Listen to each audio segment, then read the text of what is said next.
Welcome back everyone to Virila Academy. So यो भन्दा अगाडि हामीले क्वीन बी पढिसकेका छौं. Now it's the turn of drone bee, right?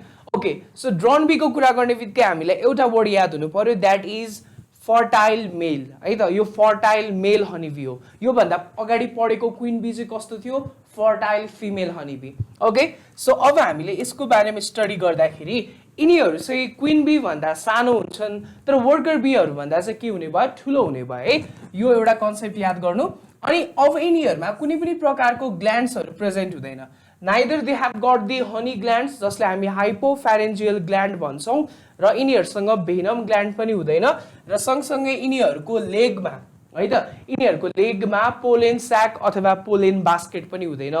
यो पोलेन स्याक अथवा पोलेन बास्केट चाहिँ हामी हेर्ने छौं वर्कर बीहरुमा प्रेजेन्ट हुन्छ है. यिनीहरुमा चाहिँ एब्सेन्ट हुने भयो र यिनीहरु हजुरहरु जस्तै एकदम लेजिएस्ट.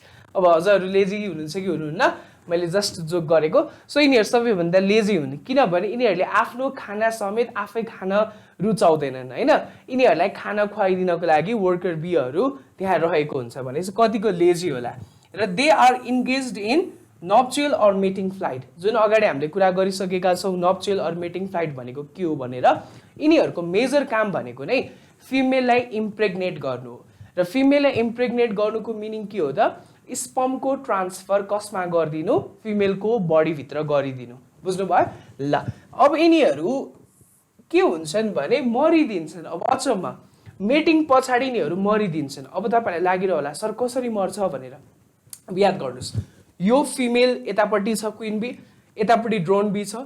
अब यो दुईटा बीच मेटिङ भयो राइट. अब मेटिङ हुने क्रममा जब स्पर्म ट्रान्सफर गरिरहेको हुन्छ त्यतिबेला उसले आफ्नो एब्डोमेन बुझ्नुभयो एब्डोमेन इन्सर्ट गर्छ फिमेलको बडी भित्र र त्यो मेटिङ प्रोसेस सकिने पछाडी अब त्यो एब्डोमेनलाई तान्न खोज्छ राइट. ड्रोन बीले एब्डोमेनलाई तान्न खोज्छ त्यतिबेला बडी न बडी उसले के लाउँछ? फोर्स लाउँछ जसले गर्दा उसको एब्डोमेन यो फिमेलको बडी भित्र नै चुड्डिन्छ र उसको आधी बडी मात्र बाहिर निस्किन्छ. अब आधी बडी बाहिर निस्किसकेपछि उ सर्भाइभ गर्न सक्छ? सक्दैन. अब उ मर्छ. त्यही भएर त्यो चुडिने प्रोसेसलाई चाहिँ हामीले के भन्छौं?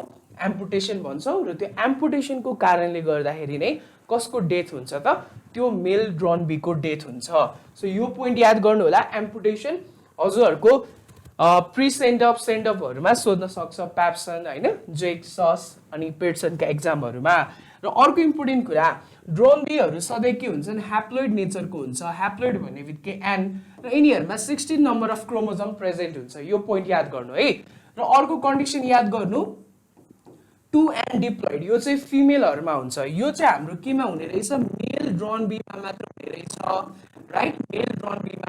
तर 2 and condition 2 * 16 chromosome is equal to कति हुने भयो? हाम्रो जेनरली 32 वटा क्रोमोजोम राइट. सो यो कन्डिसन चाहिँ हाम्रो फिमेल बीहरुमा हुन्छ. फिमेल बी कतिवटा हुने भयो? दुईटा. एउटा female fertile bee queen bee. अब हामीले पढ्न बाँकी नै छ एउटा फिमेल स्टेराइल हुन्छ जसले बच्चा पाउन सक्दैन अथवा एगले गर्न सक्दैन त्यो worker bee. So worker bee र क्वीन बीमा चाहिँ 32 वटा क्रोमोजोम डिप्लोइड कन्डिसन. तर मेल ड्रोन बीमा चाहिँ ह्याप्लोइड कन्डिसन दैट इज 16 वटा मात्र क्रोमोजोम. सर यो भनेको के हो ह्याप्लोइड डिप्लोइड भन्ने कुरा पछि गएर हामी केमा पढ्ने छौं त? मज्जासँग डिटेलमा लाइफ साइकलमा पढ्ने छौं. अब हजुरहरु अहिले कन्फ्युज हुनु होला हैन. सर यहाँ 16 भयो यहाँ 32 कसरी भएको? त्यो कुराहरु लाइफ साइकलमै बुझ्नुहुन्छ है. Okay. And they are developed after parthenogenesis. यो एकदम इम्पोर्टेन्ट कुरा है. सो अब याद गर्नु मेल र फिमेल ग्यामेटहरु फ्युज भएर फर्टिलाइज भएर के बन्नु पर्ने हो? त्यहाँबाट नयाँ प्रकारको जाइगोट इम्ब्रियो हुँदै त्यहाँ डेभलपमेन्ट हुएर नयाँ बच्चा बन्नु पर्ने हो. तर यो हनीबीको कन्डिसनमा मेल ड्रोन बी मेल र फिमेल फर्टिलाइज नभइकन बनिदिन्छ. सो यसरी डेभलप्ड विदाउट फर्टिलाइजेसन. फर्टिलाइज नभइकन डेभलप हुन्छ भने त्यो प्रोसेसलाई चाहिँ हामीले के भन्छौं? पार्थेनोजेनेसिस. यो लाइफ साइकलमा फेरि पनि आउनेछ है. ल they are usually darker in colour ranging from brown to black. अब 100 देखि 1000 वटा हुन्छ एउटै मौरीको गारमा अथवा बी हाइभमा. ओके.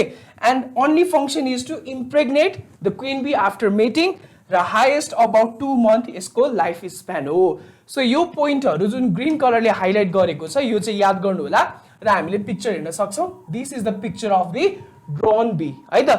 यो चाहिँ ड्रोन बी हो. अब नेक्स्ट लेक्चरमा हामी हेर्ने छौं हाम्रो वर्कर बी र त्यसको क्यारेक्टरिस्टिक्सहरु के छ भनेर. Till then stay safe, stay happy. Thank you.